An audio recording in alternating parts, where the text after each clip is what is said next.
তার কাছে নতুন কোনো গবেষণা করে জীবনের নীতি নির্ধারণের কোনো প্রয়োজন নাই। যার কাছে ইসলাম নাই সেই 1000 বছর পর্যন্ত গবেষণা করতে করতে করতে করতে যখন ইসলামের কাছে আসবে তখন ওই প্রকৃত সমাধান পাবে। আমার কাছে যেহেতু ইসলাম আছে, সুতরাং আমি তো আর নতুন কোন তন্ত্রমন্ত্র আবিষ্কারের কোন যুক্তিকতাই নেই। যাদের কাছে নেই ওরা খুঁজতে খুঁজতে খুঁজতে খুঁজতে খুঁজতে খুঁজতে যখন ইসলামেরটা পাবে ওরা তখন খুশিতে আত্মহারা হবে। আজকের পৃথিবীতে যা হচ্ছে আপনারা দেখেন, এই যে লকডাউন, এই যে কোভিড-19 করোনা ভাইরাস আক্রমণের পরে পৃথিবীর নাম করা বেশ কিছু মানুষ ইসলামে দীক্ষিত হয়েছে। এসেছিল ইসলাম, কোরআন, পয়গম্বরের ফুল ধরার জন্য, ঢুকে যখন পড়েছে আর বের হতে পারে নাই, নিজেই তখন ইসলামের মালা গলার ভিতরে পরিয়ে ফেলেছে। আমি শুধু একটু আপনাদেরকে টাচ দেব যে আমাদের ইসলাম প্রকৃতই পূর্ণাঙ্গ জীবন বিধান। আমি বলেন তো দেখি, এই পৃথিবীতে কি এমন একজন মানুষ পাওয়া যাবে যেই লোকটা সারা জীবন শুধু সুখে ছিল, দুঃখ তাকে টাচ করে নাই? পাবেন? এমন মানুষ কি পাওয়া যাবে যার সারা জীবন শুধু দুঃখই ছিল, কোনোদিন সুখ সে ভোগ করে নাই? পাওয়া যাবে? কেন পাওয়া যাবে না? পৃথিবী হলো সুখ দুঃখের মিলন মেলা। ইন্না মাআল উসরি ইউসরা।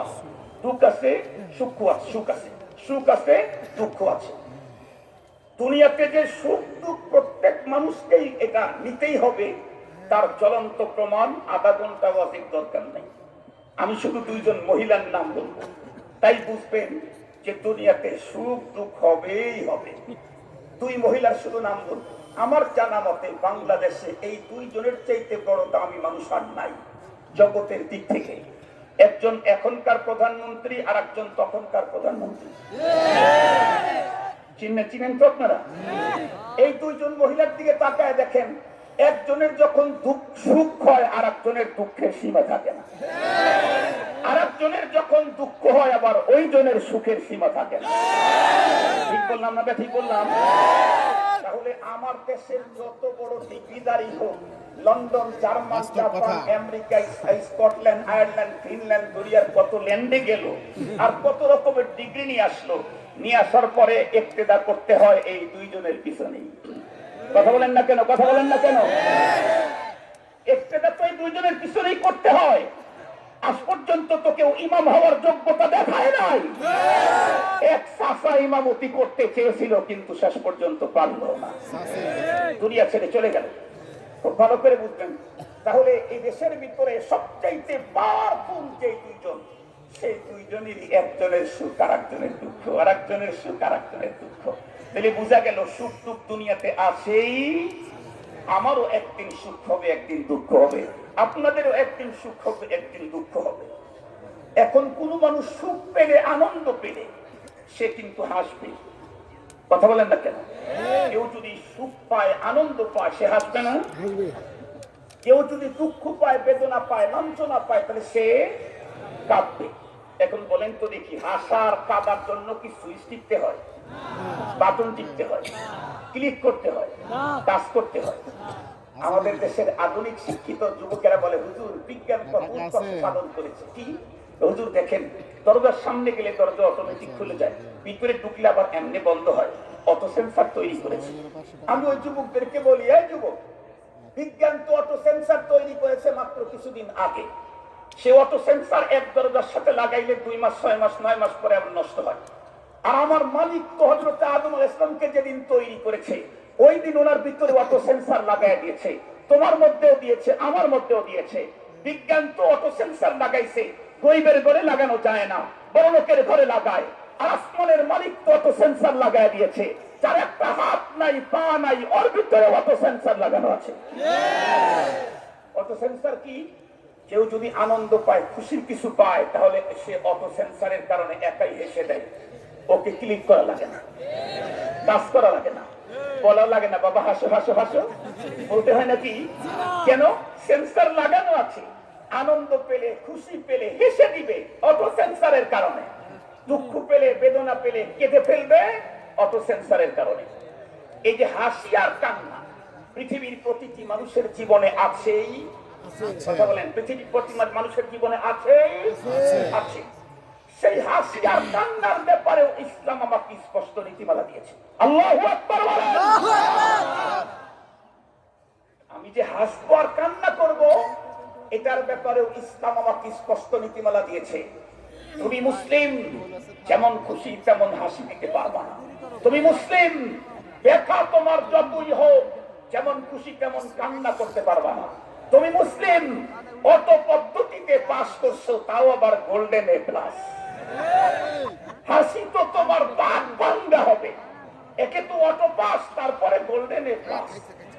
তাই যত বড়ই তুমি তোমার জীবনে আনন্দ আসুক না কেন, বাদ ভাঙ্গা হাসি দেওয়ার অধিকার তোমার, অনুমতি তোমার।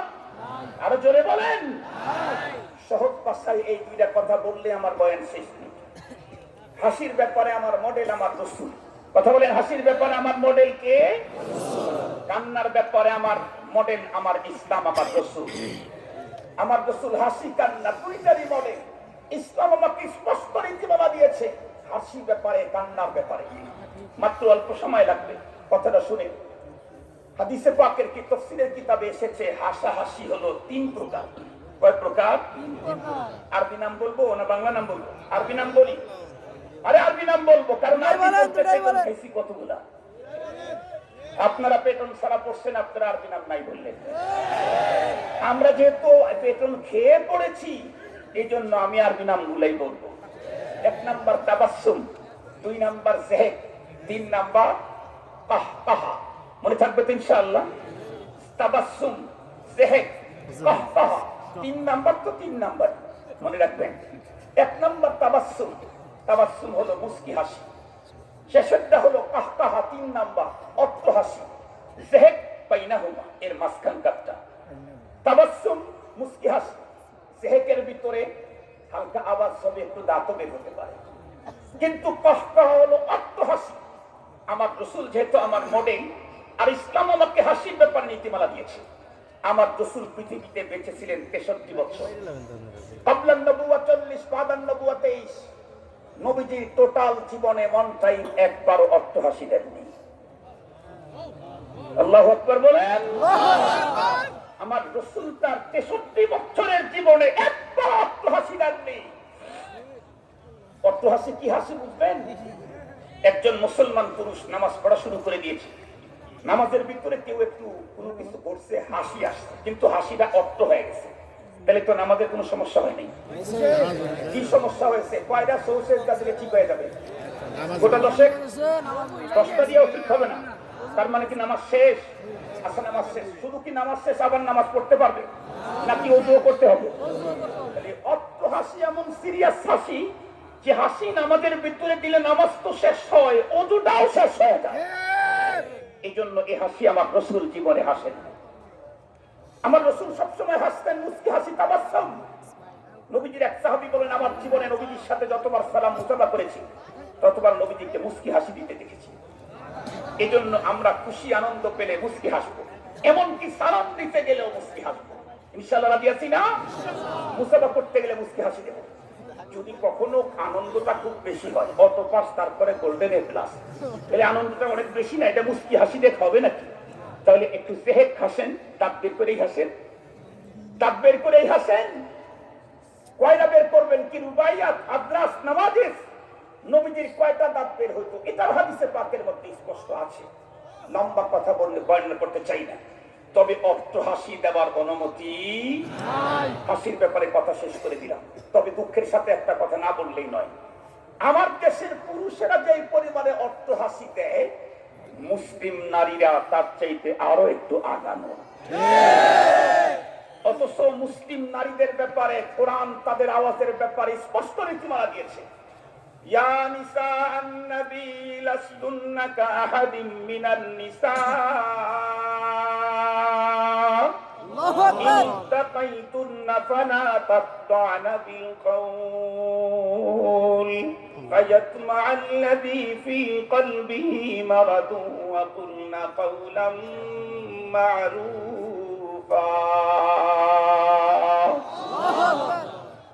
নারীর আওয়াজের ব্যাপারে সাল্লাম কোরআন স্পষ্ট নীতিমালা দিয়েছে, মুসলিম নারী তুমি তোমার মধুর কণ্ঠস্বর ভিন্ন কোন পুরুষকে শুনতে দিতে পারবা না। প্রয়োজনে ভিন্ন পুরুষের সাথে যদি কথা বলতেই হয়, কর্কশ স্বরে কথা বলো, মধুর সুরে নয়। কারণ তুমি অন্য নারীদের মতো নও, তুমি মুসলিম নারী। তুমি যেমন তেমন চুল কাটতে পারবা না ভাই, কারণ তুমি আর্মি পার্সন। মনে আছে না আপনাদের? ও বোন, তুমি যেমন তেমন আওয়াজ করতে পারবা না, কারণ তুমি মুসলিম পার্সন। এজন্য তোমার যেমন তেমন আওয়াজ করার অধিকার নেই। আল্লাহ পাক আমাদের সকলকে বুঝার তৌফিক দান করুন। তাহলে হাসাহাসি 3 প্রকার, মুসলমানদের জন্য অনুমোদন আছে কয় প্রকারের? মনে থাকবে তো ইনশাআল্লাহ। মুস্কি হাসি দিলে আনন্দ হবে, নেকিও হবে, সুবহানাল্লাহ। আর সেহেক হাসি হাসলে আনন্দ হবে, নেকি অত বেশি হবে না।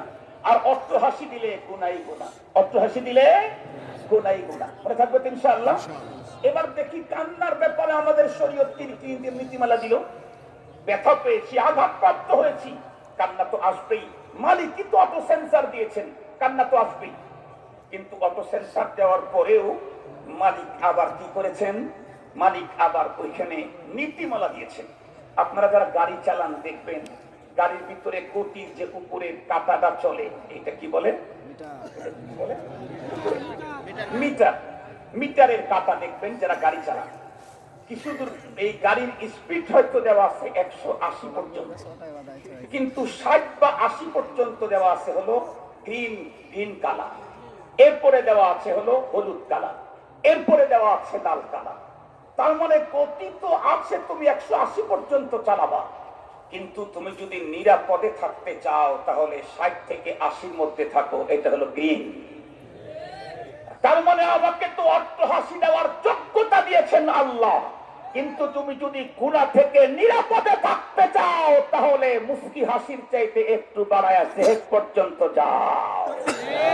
খবরদার কহর ওই রেড সিগন্যাল পর্যন্ত যাইও না। মনে থাকবে তো? মাশাআল্লাহ। এখন দুঃখের ব্যাপারে বলি, আল্লাহু আকবার। আমাদের নবী ইসলাম একদিন পথ দিয়ে যাইতেছিলেন, যাইতে দেখলেন একজন মহিলা কান্না করতেছে। আরে আল্লাহ, কান্না! শুধু কান্না না, কান্নার ভিতরে বিলাপ করছে। এখন আপনারা বলেন তো দেখি, নবীজির সামনে যদি কোনো মুসলমান শরীয়ত বিরোধী কাজ করে, তাহলে নবীর কাজ কি? দেখে আস্তাগফিরুল্লাহ আস্তাগফিরুল্লাহ বলে তাসবিহ নিয়ে ঘরের ভিতরে যায় দোয়া করা। এটা কাম না? এটা দায়িত্ব না? রাসূলের দায়িত্ব কি? কথা বলেন না কেন? রাসূলের দায়িত্ব কি? অবশ্যই সেখানে তাকে জানায় দেওয়া, তাকে বুঝায় দেওয়া, তাকে জানায় দেওয়া, এটাকে প্রতিবাদ করা, প্রতিরোধ করা। রাসূলের সামনে শরীয়ত বিরোধী কাজ হলে যেমন তাসবিহ পড়লে রাসূলের দায়িত্ব পালন হবে না, ফামা বাল্লাগতা রিসালাতা। রাসূলের অবর্তমানে নায়েবে নবী উলামায়ে কেরামের সামনে শরীয়ত বিরোধী কোনো কাজ হতে থাকলে তাসবিহ পড়লে দায়িত্ব পালন হবে না। বলতেই হবে, বলতেই হবে, নাইলে ময়দানে মাহশরে নায়েবে নবীর দাবি করার কোনো অধিকার থাকবে না। বলতে গেলেই তো সমস্যা, কথা বলেন না কেন? বলতে গেলেই আমাদের ভাইরা কি বলে, হুজুর কি করব, উপরের নির্দেশ। আমাদের ভাইয়েরা বলে কি করব, উপরের নির্দেশ। আমি জিজ্ঞাসা করি, আপনাদের উপর কয়তলা উপরে? বাংলাদেশে তো 160 তলা নাই, না হয় 40 তলা উপর থেকেই নির্দেশ দিয়েছে। তাতেই যদি এত বেশি আলাপ হন, আমাদের নির্দেশ আসছে আজিম থেকে। আমরা কোথায় যাব? আপনারাই বলেন, আমরা কোথায় যাব? আপনি যদি উপরের নির্দেশ না মানেন, বেশি থেকে বেশি আপনার চাকরি চলে যাবে। আর আমি যদি উপরের নির্দেশ না মানি, আমার জান যাবে, আমার ঈমান যাবে। আমরা কি করব বলেন এখন? আপনারাই বলেন, আমরা এখন কি করব? আপনি আপনার উপরের হাতের ভিতরে আপনার জীবন নাই।